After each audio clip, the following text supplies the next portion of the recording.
الحمد لله رب العالمين الرحمن الرحيم مالك يوم الدين وأشهد أن لا إله إلا الله وحده لا شريك له وأشهد أن محمدا عبده ورسوله أما بعد معزز حاضرین، اللہ رب العالمین نے روزہ فرض کیا ہے ہمارے اندر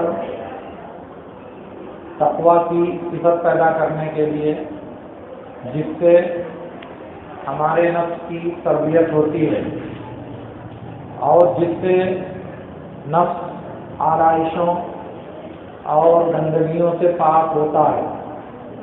اس لیے روزہ رکھنے کے ساتھ ساتھ روزے کی حفاظت کی بھی فکر کرنی چاہیے کہ اللہ رب العالمین نے ہمارے نفس کو پاک اور صاف کرنے کے لیے، گناہوں سے بچانے کے لیے روزے کا جو یہ حکم دیا ہے، اس کے ذریعہ وہ مقصد حاصل کرنے کی کوشش کرنی چاہیے، کیونکہ اگر ہم روزہ بھی رہیں اور جو مقصد اللہ تعالیٰ نے متعین کیا ہے وہ حاصل بھی نہ ہو تو ظاہر ہے کہ ہماری محنت رائے گاں اور بیکار جائے گی۔ اب اگر کوئی آدمی پانی میں مٹھی میں پانی کو بند کر کے یہ سمجھتا ہے کہ میں نے پانی کی حفاظت کر لیا تو ظاہر ہے کہ دنیا اسے عقل مند انسان نہیں کہہ سکتی۔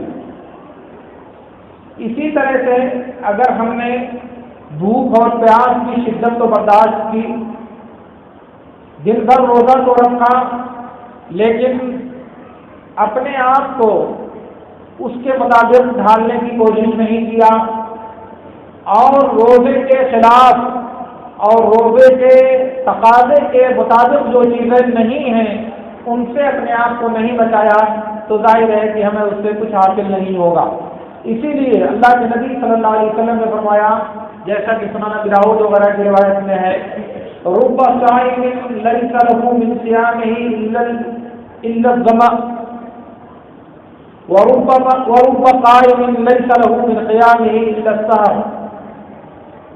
بہت سے روزہ رکھنے والے ایسے ہیں کہ ان کو اپنے روزے سے سوائے بھوک اور پیاس کے کچھ حاصل نہیں ہوتا، اور بہت سے راتوں کو نماز پڑھنے والے ایسے ہیں کہ سوائے شب بیداری کے اور جاگنے کے انہیں کچھ نہیں حاصل ہوتا۔ اب یہ بات سوچنی چاہیے ہم کو کہ روزہ وہ بھی رکھتے ہیں ہم بھی رکھتے ہیں، نماز راتوں کو وہ بھی پڑھتے ہیں ہم بھی پڑھتے ہیں، لیکن بہت سے روزہ رکھنے والے ایسے ہیں جن کو بھوک اور پیاس کی شدت کے علاوہ کچھ نہیں حاصل ہوتا۔ بھوک اور پیاس برداشت کرتے ہیں وہی ان کو حاصل ہوتا ہے، اس کا جو بدلہ، اس کی جو جزا، اس کا جو اجر ملنا چاہیے وہ اسے محروم ہو جاتے ہیں۔ اس پر ایک مرتبہ سنجیدگی کے ساتھ غور کرنا چاہیے آپ کو۔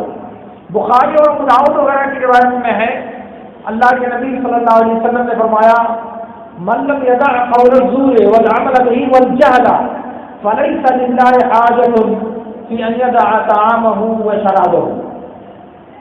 کہا کہ جو آدمی جھوٹ بولنا، جھوٹ پر عمل کرنا، جہالت اور نادانی بدتمیزی ترک نہیں کرتا تو اللہ تعالیٰ کو کوئی ضرورت نہیں ہے کہ وہ اپنا کھانا اور پانی چھوڑ دے۔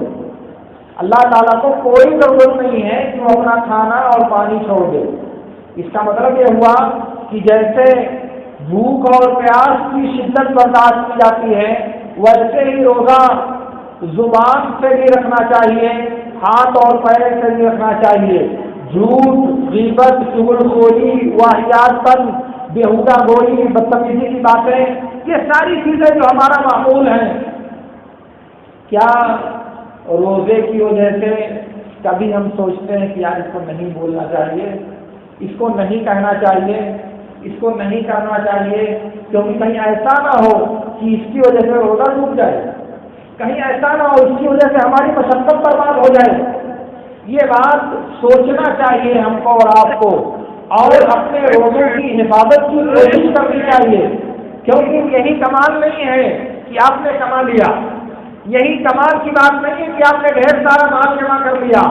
کمال کی بات یہ ہے کہ ان کی حفاظت کیسے کی جائے, ان کو ان کے مناسب حد سے حال استعمال کیسے کیا جائے, یہ اصل مسئلہ ہے.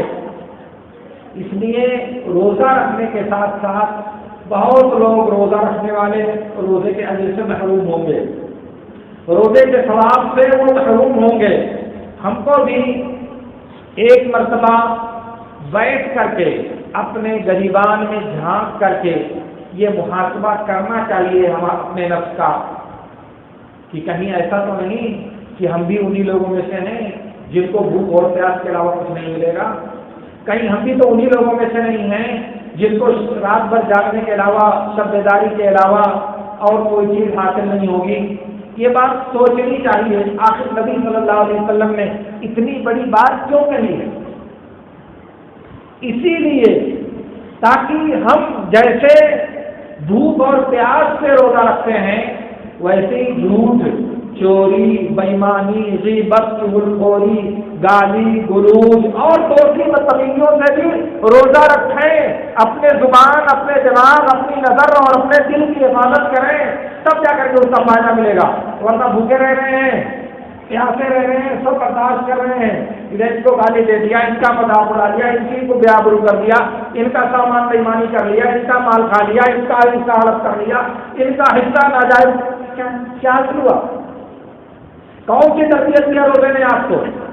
تو میرے دوستوں, اس پہلو پر ایک مرتبہ ہمیں سنجیدگی کے ساتھ غور کرنا چاہیے تاکہ روزے کا جو مقصد ہے وہ مقصد ہمیں حاصل ہو, اور روزے کی حفاظت کی جو فکر اللہ کے نبی صلی اللہ علیہ وسلم نے ہم کو دینی چاہیے وہ فکر ہمارے دل اور دماغ میں پیدا ہو. اس لیے اس پہلو پر سوچیں اور اپنے روزوں کو برباد ہونے سے بچانے کی کوشش کریں. اللہ رب العالمین سے میری دعا ہے کہ اللہ رب العالمین ہمیں ان باتوں کو سمجھنے اور ان پر عمل کرنے کی توفیق عطا فرمائے. وآخر دعوانا ان الحمد للہ رب العالمین.